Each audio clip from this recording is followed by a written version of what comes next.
नमस्कार दोस्तों, मेरा नाम है प्रियेश जायसवाल और आज मैं इंडियन पॉलिटी के कुछ बहुत ही ज्यादा इंपॉर्टेंट सेलेक्टेड क्वेश्चन लेकर आ गया हूँ। ये आपके सारे कॉम्पिटिटिव एग्जाम में आएंगे, जैसे यूपीएससी में काम आएगा, सीजीपीएससी में काम आएगा, एडीपीओ में काम आएगा और बाकी चीजों में भी। ठीक है, तो बिना किसी देरी के चलिए स्टार्ट करते हैं। तो सबसे पहला क्वेश्चन रहने वाला है, which one of the following is not under the jurisdiction of the protection of human right act 1993। ठीक है, तो इसके ऑप्शन हमारे पास the national commission human right, B है the state human commission rights, C है द ह्यूमन राइट्स कोड और D है द ह्यूमन राइट काउंसिल। ठीक है, तो इसका आंसर रहने वाला है D, the human right council. Next question, according to doctor B R Ambedkar which one of the following article is the heart and soul of the constitution of India. इसका option A रहने वाला है article 15, B article 21, C article 23 और D है article 32। तो इसका answer है D, article 32। ठीक है, तो अब थर्ड क्वेश्चन देखते हैं, who among the following filed the writ petition that led to the famous verdict of the Supreme Court of India recognising the right to privacy as a fundamental right. ठीक है, तो इसके option रहे A justice P N Bhagwati, B justice Rohinton Fali Nariman, C justice K S Puttaswamy और D रहने वाला है justice Anil are Dave. तो इसका आंसर है सी, जस्टिस के एस पुट्टुस्वामी। ठीक है, अब नेक्स्ट क्वेश्चन करते हैं fourth, through the 42nd amendment to the constitution of India which one of the following were inserted into preamble। ठीक है, तो इसका ऑप्शन है सोशलिस्ट, सेक्युलर एंड इंटीग्रिटी या सोवरेन डेमोक्रेटिक रिपब्लिक। तो इसका 42nd ये क्या है अपना, सोवरेन डेमोक्रेटिक और रिपब्लिक क्या है जो स्टार्टिंग से था अपने पास। ठीक है, और ये जो सोशलिस्ट, सेक्युलर और इंटीग्रिटी है ये अपना 42nd में ऐड हुआ। तो इसका आंसर रहने वाला है ए, वन ओनली। ठीक है, फिर next question, which one of the following statement are correct. Statement one क्या कहता है पहले देख लेते हैं, Rajya Sabha has no power to reject or amend a money bill. और सेकंड ऑप्शन, सेकंड वाला क्या कहता है, Rajya Sabha can not vote on demand for grant. ये दोनों बात सही है, तो इसका आंसर हो जाएगा सीधे सीधे सी, बोथ 1 and 2। ठीक है, अब सिक्स्थ क्वेश्चन देखते हैं, which one amongst the following can not be a feature of totalitarian regime. ठीक है, तो इसके ऑप्शंस देख लेते हैं, state control of the political and often personal realm of individual life. तो टोटलिटेरियन रिजिम के बारे में ये बात तो सही हो रहा है। सेकंड क्या बोलता है, a monopoly of the means of mass communication, ये भी सही बात है। वन पार्टी स्टेट, ये भी सही बात है। Autonomy of the civil state, autonomy of the civil state ये तो नहीं हो सकता टोटलिटेरियन रिजिम में, तो इसका आंसर होगा डी। ठीक है, autonomy of civil society. Seventh question देखते हैं अब। ठीक है, तो consider the following statement regarding part 3 of the constitution of India. First, individual can enforce the right guaranteed by this part when violated by the government authority action. Second, individual can enforce this right when violated not only by action but also by inaction of the government authority. ये काफी important question है, इसको ध्यान दीजिएगा। ठीक है, तो चलिए पहले आपको इसमें गेस करने का मैं मौका देता हूँ, क्या है आंसर आप एक बार गेस कीजिए, फिर अपन करेंगे। 10 सेकंड का टाइम दे रहा हूं, आप गेस कीजिए।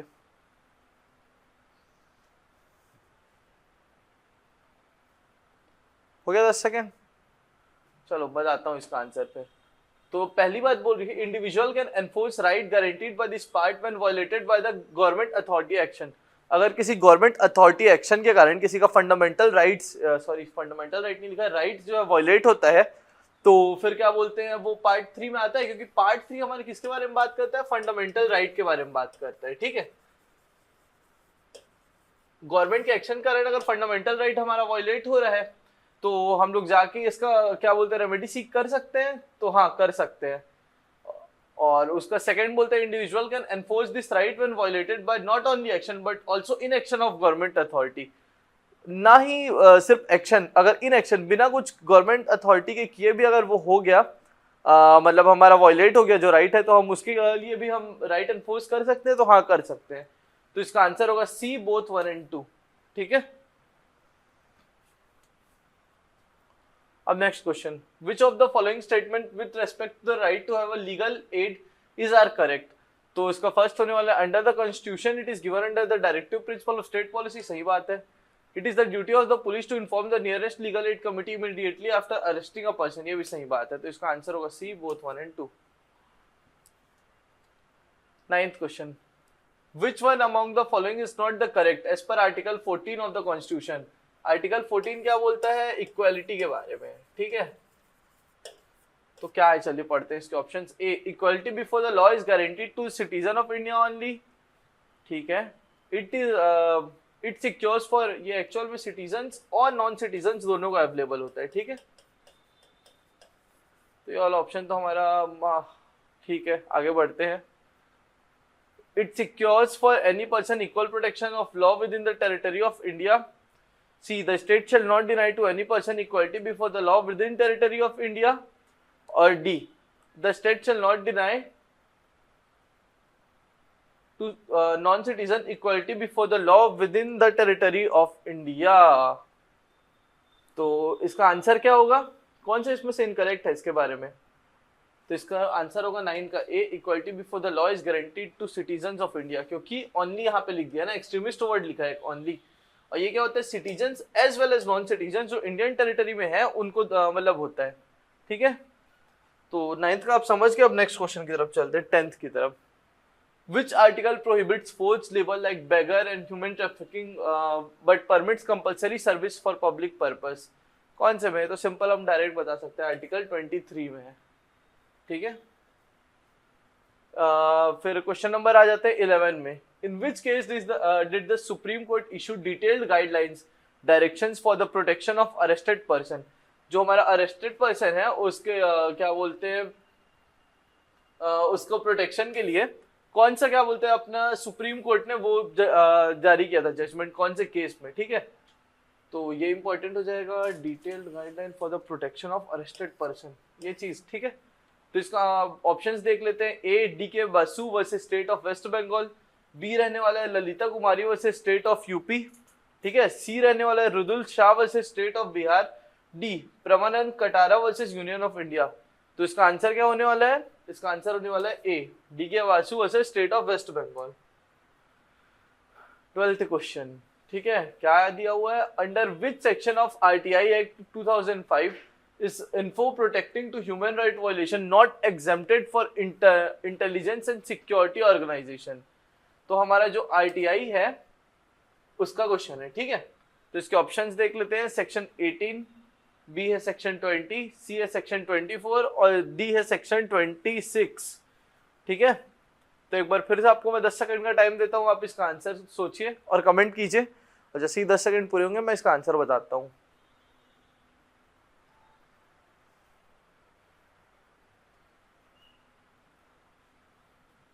आया दिमाग में इसका?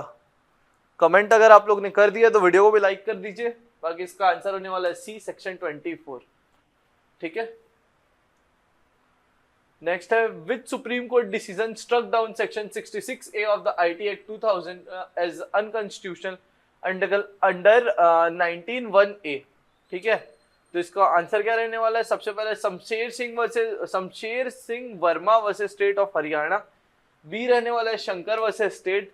सी रहने वाला है Shreya Singhal versus union of India. और डी रहने वाला है सुभाष कट्टी वर्सेस स्टेट ऑफ तमिलनाडु।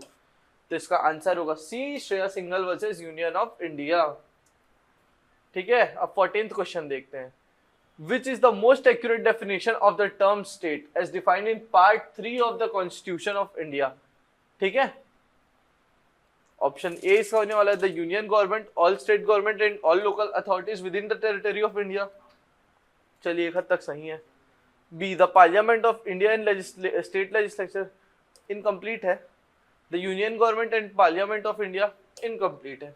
ठीक है, और उसके बाद अब डी पढ़ते हैं, the union government, all state government, parliament of India and all state legislature and all the local and other authorities with in India. तो इसका आंसर होने वाला 14 का डी। ठीक है, अब 15 चलते हैं। विच one of the following statement in term of article 14। अच्छा, फिर से इक्वालिटी का क्वेश्चन आ गया।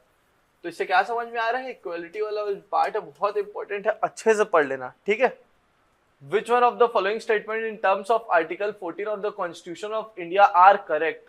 तो पहला स्टेटमेंट क्या बोलता है, article 14 forbids class legislation but permits reasonable classification. ठीक है, सही बात है। Classification must be founded on an intelligence differentia.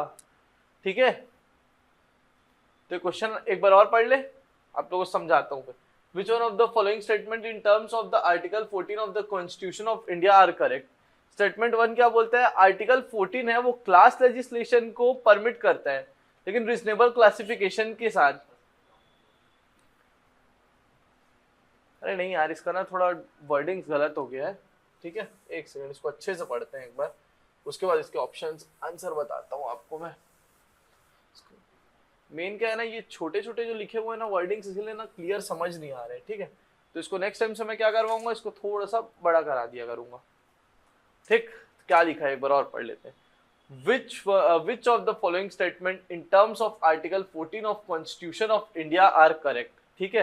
पहला स्टेटमेंट क्या बोलता है, article 14 forbids class legislation but permits reasonable classification, ठीक है।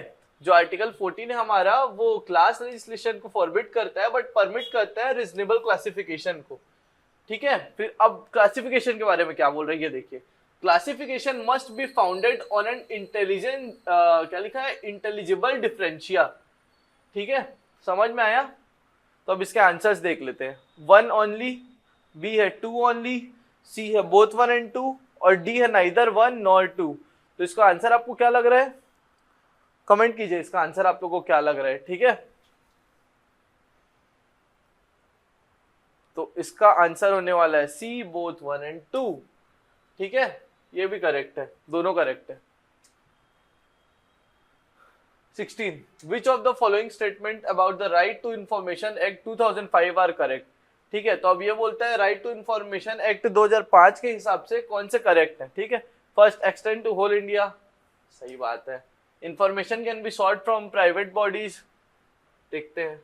Standard response timeline is 30 days, क्या लगता है ये तो काफी सिंपल क्वेश्चन है यार, ये तो आप पे छोड़ता हूं मैं, इसको एज अ होमवर्क ले लो आप और इसको आप कमेंट करिए इसका आंसर, ठीक है। करने के बाद इसको मैं स्किप कर रहा हूँ, ठीक है। डी है which of the following condition are necessary for the issuance of writ of certiorari in India. Writ of certiorari यानी इसका मतलब क्या होता है, normal meaning to be certified, ठीक है, सर्टिफिकेशन मांगता है। Officer tribunal must have legal authority to determine rights on a duty to act judicially, और सेकंड है सच ट्रिब्यूनल और officer has acted without jurisdiction, ठीक है। तो इसका आंसर क्या होगा बताइए, इसका आंसर देखिए।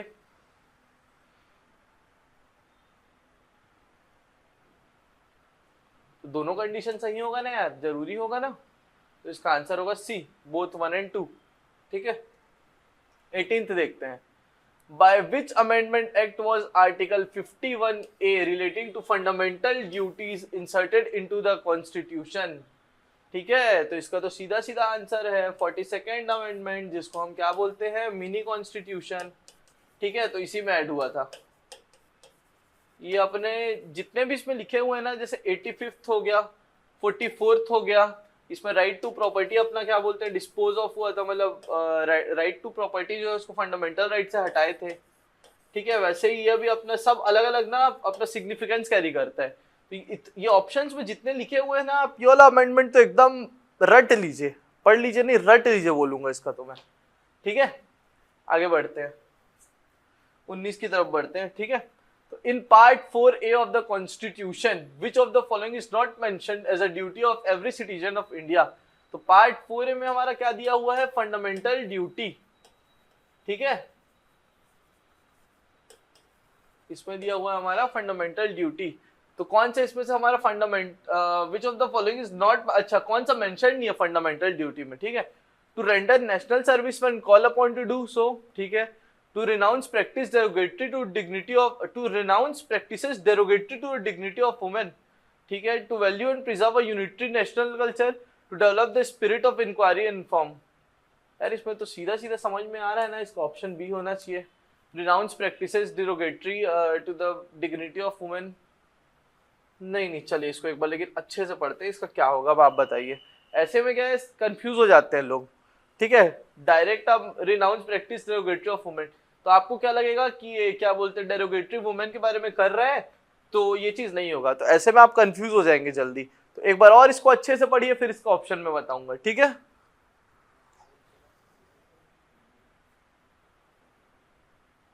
इसका आंसर बी नहीं था, ठीक है, इसका आंसर था C, to value and preserve a unitary national culture, ठीक है।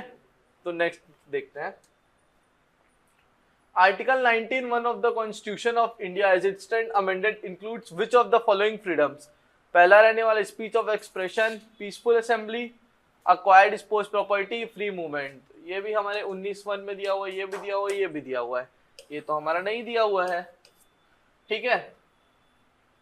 तो इसका आंसर क्या हो जाएगा हमारा? 1, 2 एंड 4 ओनली। ये अपना जो दिया हुआ, ठीक है, ये वाला अपना नहीं, बिल्कुल नहीं दिया हुआ है, एक्वायर एंड डिस्पोज प्रॉपर्टी। फिर अब 21 है, which one of the following statement regarding fundamental rights and judicial power is correct? ठीक है, तो इसका ऑप्शन क्या क्या है? ए आर्टिकल 21 है, state free education to children up to 11 year, ठीक है। Every religious denomination has absolute power to manage matter, ठीक है। सी only religious and linguistic minorities find mention in article 30. D parliament cannot empower other courts with writ jurisdiction, ठीक है। तो इसका answer क्या होने वाला है? काफी सिंपल क्वेश्चन है, आपको देखते साथ इसका आंसर समझ में आ जाएगा। आप पे छोड़ दूं फिर ये वाला क्वेश्चन भी कर लेंगे ना, ठीक है। चलिए उसको कमेंट में आप उसका आंसर दीजिए। नेक्स्ट क्वेश्चन करते हैं। Under the Indian Constitution, concentration of wealth violates which one of the following provision? Concentration of wealth, अगर wealth एक इंसान के पास पूरा या एक बॉडी के पास पूरा अपने आते जा रहा है, तो ये कौन सा हमारे कॉन्सेप्ट को कॉन्स्टिट्यूशन के वो कर रहा है, ठीक है। तो इसका ऑप्शन है A the right to equality, B the right to freedom, C the directive principle of the state policy, D the concept of welfare. Welfare society मतलब सबका साथ सबका विकास। तो इसका आंसर होगा डी, इसी को तो वायलेट कर रहा है ना, ठीक है। Next question, what is the current legal and constitutional position of right to property in India? Legal right available to citizens only, fundamental right available to citizens, neither fundamental right nor legal right, और legal right available to India, नहीं, legal right availability to any person. तो ये हमारा क्या है? 44th amendment में था ये, ठीक है। तो अब 44th अमेंडमेंट बता दिया हूँ, तो आप इसका आंसर खुद खोज लीजिए। ये काफी क्या सिंपल क्वेश्चन होने वाला है, तो आप एक बार इसका आंसर खोज लीजिए, फिर मैं आंसर एक बार कमेंट कर दीजिएगा। मैं सबके कमेंट देखने वाला हूँ, इसलिए आप कमेंट कर दीजिएगा, ठीक है। Next question, A legislation conferring unguided and uncontrolled discretionary power on executive in law application violates which article? ठीक है, unguided and uncontrolled discretionary power on executive in law and application violates which article? काफी simple question है यार इसका, ठीक है। Article 14 equality, ठीक है। अपना 32 क्या होने वाला है? Rights, right to constitutional remedies. Article 44 UCC, ठीक है। 28, तो इसका आंसर क्या होगा? 28 का ए, आर्टिकल 14 राइट टू इक्वालिटी को, अपने डिस्क्रिशनरी पावर को वो कर रहा है, ठीक है। Next, with reference to India consider the following statement on custody, ठीक है। First, judicial custody means being in magistrate custody, locked up in a police station not jail, ठीक है, बताइए। Second, during judicial custody the police can not interrogate suspect without court approval. दोनों बात सही है।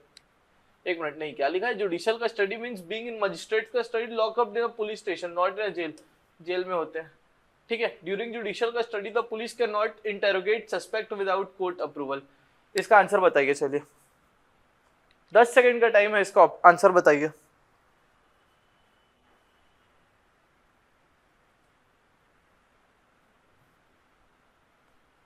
ये हमारे एडीपीओ के लिए बहुत ज्यादा इंपॉर्टेंट क्वेश्चन है ना, one of the important question है।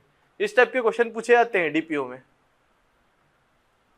ठीक है। तो इसका आंसर क्या होगा? 2 ओनली। देखिए पहला वाला गलत है, पहले ही मैंने आपको बता दिया था। और second, during judicial custody police can not interrogate suspect without court approval. Court के अप्रूवल के बिना जुडिशियल कस्टडी में कहां से पुलिस इंटरोगेट कर पाएगा भाई? तो आंसर होगा ये, ठीक है। Next question, with reference to citizenship in India consider this statement. अच्छा, सिटीजनशिप के ऊपर क्वेश्चन है, ठीक है, इंपॉर्टेंट होने वाला है। There is only one citizenship and one domicile, ठीक है। A citizen of birth only can become head of state, ठीक है। 3, foreigner granted citizenship can not be deprive of it. क्यों नहीं हो सकते डिप्राइव? अगर कुछ ऐसी हरकत कर रहे हैं, अनकॉन्स्टिट्यूशनल काम कर रहे हैं, तो डिप्राइव हो सकते हैं यार। तो ये तो गलत बात है। तो इसका आंसर बताइए क्या होगा 26 का?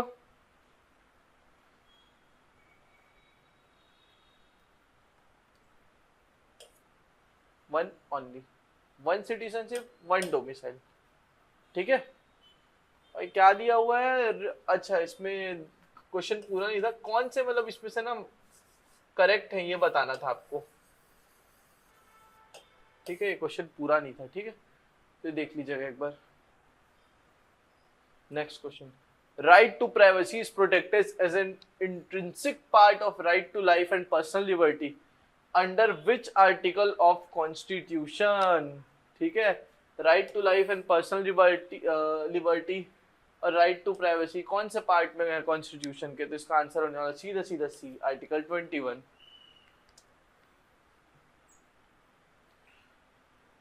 The Constitution of India does not guarantee which of the following is fundamental right। अभी हम लोग डिस्कस किए थे 44th amendment.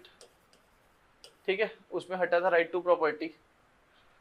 Which one of the following statement about personal liberty is not correct? State cannot deprive personal liberty arbitrarily without rational basis. B. Deprivation of personal liberty must follow procedure established by law. C. Personal liberty can be secured by judicial writ of habeas corpus। ठीक है। D. The majority view in A.K. गोपालन case invented the due process of law। ये हमारे क्या है, ADPO के लिए बहुत इंपॉर्टेंट होने वाला है। ठीक है, ADPO जो हमारा रहने वाला है या फिर सिविल जज का एग्जाम रहने वाला है, उसके लिए जिसमें जीके पूछता है कॉन्स्टिट्यूशन, उसके लिए बहुत ज्यादा इंपॉर्टेंट रहने वाला है। ठीक है, तो इसका आंसर क्या होगा? D, the majority view in A.K. गोपालन case invented the due process of law. ठीक है, last and final question, which one of the following statement with regard to Menka Gandhi versus Union of India case 1978 is not correct? ठीक है, it was held that article 19 and article 21 are not watertight compartment। ठीक है, it was held that a law under article 28 may not satisfy requirement of article 19। ठीक, सी क्या होने वाला है? fair trial eliminate the bias against the accused in the trial। और D होने वाला है right to life under article 21 does not include the right to die। तो इसका आंसर क्या होगा? B, it was held that law under article 21 may not satisfy requirement of article 19। तो ये थे हमारे टोटल 30 क्वेश्चन जो बहुत ही ज्यादा मैंने छांट के लाए थे, मतलब खोजे थे यार मैंने बैठ के, पता है। तो ये बहुत ही इंपॉर्टेंट क्वेश्चन थे, तो इसको एक बार और गो थ्रू कीजिए और आंसर जो जो आपको समझ में आ रहा है वो कमेंट्स में भेजिए। ठीक है, थैंक यू।